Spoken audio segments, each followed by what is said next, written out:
sisimula ng alas 3 naman ng hapon. Mamaya ho, alas 2 ng hapon ang pagsisimula every Monday to Wednesday each week. So yan ho bantayan ninyo yung mga dates na yan dahil napaka-importante. Ngayon, makakausap mo natin sa linya ng telepono at syempre kukuha tayo uli ng kanilang mga legal insights kaugnay nitong nangyari sa day 2 ng trial ni Vice President Sara. Walang iba kundi Assistant Dean and Assistant Professor ng University of the Philippines College of Law, si Attorney Paulo Tamaze. Attorney, good morning uli. Si Danny Buenafe sa programang Kabayan. Magandang umaga, Danny, at sa mga taga-subaybay. Okay, maraming salamat at syempre kami ay laging nakatutok dito sa impeachment trial. Kahapon humarap na yung unang witness, 'di ba? Yung taga-NBI na si John Mark Calilong at kinumpirma niya itong video supposedly noong November 2024 na talagang nandoon yung pagbabanta ni Vice President Sara Duterte against the President, the First Lady, at saka si dating Speaker Martin Romualdez. How would you assess yung the way it was handled by Attorney Ligutan at saka yung siyempre puro objection from the side of the defense, Attorney Paulo?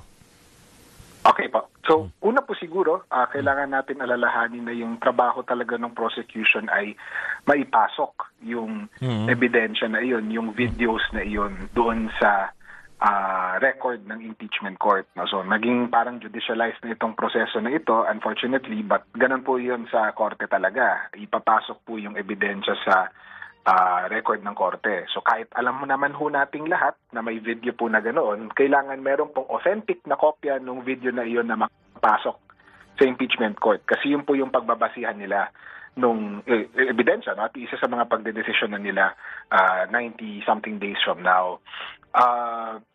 So yung trabaho po talaga ng prosecution ay mapatunayan yung kredibilidad ng testigo, no, na magsasabi na pareho po yung video na iyon, hindi may integridad po yung kopya na iyon, hindi po yun na AI generated or whatever.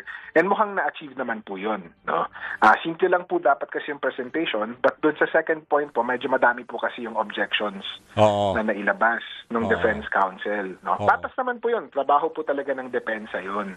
At kung normal po to na legal trial, ine-expect po talaga natin na mangyayari yun. Kasi papakita niyo po na hindi credible, no, yung authentication or yung pagpapatotoo doon sa video na iyon. Okay. I guess yung pangatlo mabilis lang na punto ay pag tinignan niyo yung konteksto kasi ng impeachment, hindi lang naman ito legal na proceeding, political po siya. At hindi po yung mga senator judges lang ang nakikinig, buong taong bayan po yung nanonood. Yes, tama.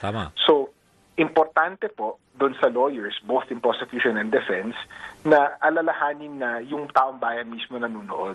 And kung patas nga po yung objections na ganoon ka-frequent sa legal court process, hindi po ako sigurado kung ganoon po yung acceptance ng mamamayan.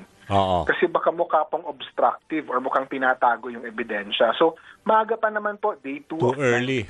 Too early to tell. Mag-a-adjust pa ho siguro yung mga estilo at strategy ng parehong panig. Okay, so kami, from an outsider looking in, lalo na kami na non-lawyers, no, attorney, kahapon, marami kasi pag tinitignan mo social media, parang lumutang ka agad na very convincing ang ginawang direct examination ni Attorney Ligutan, no? So far, kasi mamaya naman cross-examination din ng defense. So hindi natin, sabi mo nga, too early to tell, di ba? To validate lahat ng mga, let's say, dito sa ginawang pag-testify nitong si Calilong. So ibig sabihin kayo from your own viewpoint, hindi pa natin dapat hatulan, no, as a whole, di ba? Dahil mahaba pa itong proseso, Attorney Paulo? Opo, definitely. Unang testigo po to of 90 na makikita natin. So, mahirap po pangunahan this early na sabihin na nanalo na yung prosecution, no, or guilty na si VP Sara. Yun po yung una. Pangalawa is yung tipo ng ebidensya na naipakita kahapon. Kasi video lamang po iyon, no? At yung video po na iyon, ang tanong po kasi talaga at the back of the mind ng senator judges siguro kung nakuhula po ako ay ano ngayon kung sinabi po niya na gusto niya patayin or ipapatay, totoo po ba yun? Nag-hire po ba talaga siya? O nasabi lamang niyon kasi mainit ang ulo niya. So, yung mga ganun na tanong, masasagot pa po yun ng ibang ebidensya ng magkabilang panig. And yun po yung dapat natin antayin on this first article or fourth article ng impeachment. Pero sa pananaw ninyo, kasi unang inihain kaagad itong fourth article 'di ba? Itong grave threats, yung pagbabanta, no? Is this kayo bilang isang lawyer at isang di ba, law professor, is this a good legal strategy? Kasi ang sabi nila, kaya inuna itong fourth article, itong grave threats, this is something na madaling makarelate ang mga Pilipino. Madali sila, kaya ito, maikli lang daw ang 11 trial dates lang daw to, attorney. So, ibig sabihin, para ma-establish ka agad, if ever na merong malakas na ebidensya against the Vice President? Opo, no? So both legal and politically, naintindihan ko kung bakit inuna nila Yan ang itong inuna? Article 4. Oo. Opo. Una po, on the legal part, no? Inuna po siguro ito kasi muna, medyo simple yung ebidensya. Dokumento po at video yung parang nakaka-relate primary lahat. na pinapakita. Tama. Opo, at supposedly hindi po contentious masyado ang presentation ng mga ganitong dokumento. And yet, parang nakita natin kahapon, it's more complicated than what you would have hoped. No? Parang very legal yung tingin nila doon sa pagpapapasok ng ebidensya na iyon. So mas simple po siya. Pangalawa, mas madali siya ma-digest ng taong bayan. Kaya nga napansin nyo kahapon yung pinilit talaga ng prosecution na 2 minutes lang yung ipapakita nila. Kasi kung 2 hours yun, dinalunod na naman yung attention span natin doon sa video na iyon. So strategic yung call na yun from the legal side but also from the political side. Kasi yung dokumento ukol dun sa confidential funds, COA reports, yung mga numero na involved, baka hindi po natin ma-digest kasing dali nung panonood lang ng video na ito, tapos itatali siya dun sa kwento nung anong klaseng tao ba si VP Sara, mayroon ba siyang experience sa karahasan, o seryoso ba itong mga threats na ito, mas relatable po yun, yung issue na iyon, kaysa doon sa pagdating sa pera, no? Na medyo mahirap pa i-comprehend yun ng mga lalo na ng madla, 'di ba, nung mga nasa marginalized sector, attorney, 'di ba? So ibig sabihin, kaya inuna nila ito very hirap. Tama. Kasi sa dami ho nung dokumento na involved doon. So strategic po yung call na yun. I think maganda naman po yung call nila na unahin itong ground na ito. Tingin mo ba by this afternoon, let's say sa cross, hindi na yan masyadong kakain ng oras at mas interested kasi kami, lalo ako, no, na ang balita ko by next week, ang nakasalang yun namang Chief of Staff ho ni Vice President Sara na si Zulaika Lopez. This was the main reason kaya siya nag-aalit nag-meltdown allegedly, di ba, nung time na yun, kasi ikinulong to 'di ba, si Zulaika Lopez na Chief of Staff niya na parang galit na galit siya, 'di ba, at that time kaya nanlilisik yung mata niya sa video dahil sa ginawa ho ng House, 'di ba, at that time yung Quadcom na ikinulong ang kanyang Chief of Staff. Tama ba, attorney? So interested din kayo sa next week kasi kasama rin doon sa hopefully mag-testify din ang NBI Director mismo, si Attorney Matibag.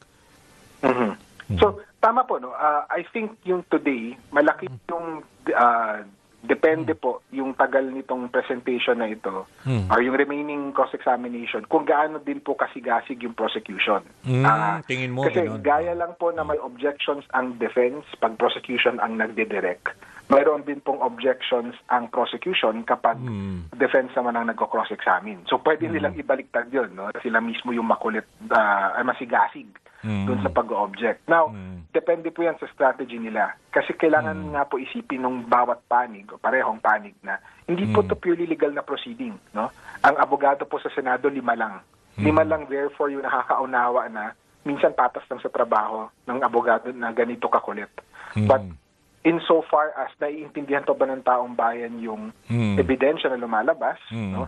Ang choice po actually kasi, instead of being makulit or masigasig sa objections, ay maging mabusisi sa cross-examination. Doon mo babawiin. No? Parang bubutasan mo yung testimonya ng kabila instead of pinipigilan mo na makapasok. So yun po yung pwedeng gawin na strategy ng prosecution na hahayaan lang po nila yung cross-examination tapos lilinisin po nila later. Kasi may redirect pa ho yan normally. But makikita po natin today. I think nandun tayo sa punto, napakaaga ng trial na yung parehong panig mismo, pinapakiramdaman pa nila kung ano yung strategy na gusto nilang kunin or gaano ka init yung mata ng impeachment court. Kasi nakita nyo na kahapon, medyo nainit na yung senator judges. Nagtanong sila in the middle nung direct. Very unusual na nangyayari yun. So usually sign siya na baka nainip. So makikita natin today, no?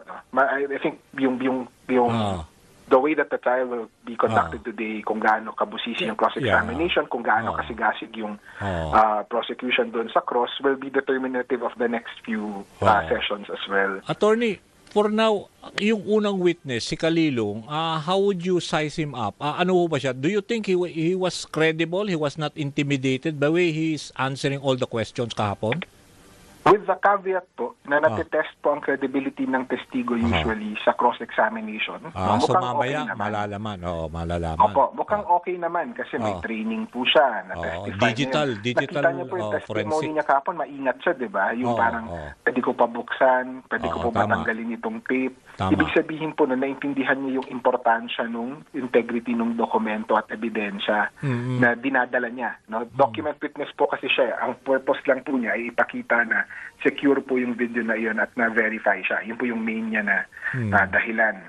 So, yung today, malalaman natin kung credible siya batay dun sa cross-examination. Magiging cross-examination. Kasi trabaho po ng depensa sa cross-examination na magtanong ng mga bagay na magpapakita kung mahina ba talaga yung kredibilidad ng testigo na iyon. So, pag nalusutan po niya yan today, then credible po yung ebidensya na nadala niya kahapon.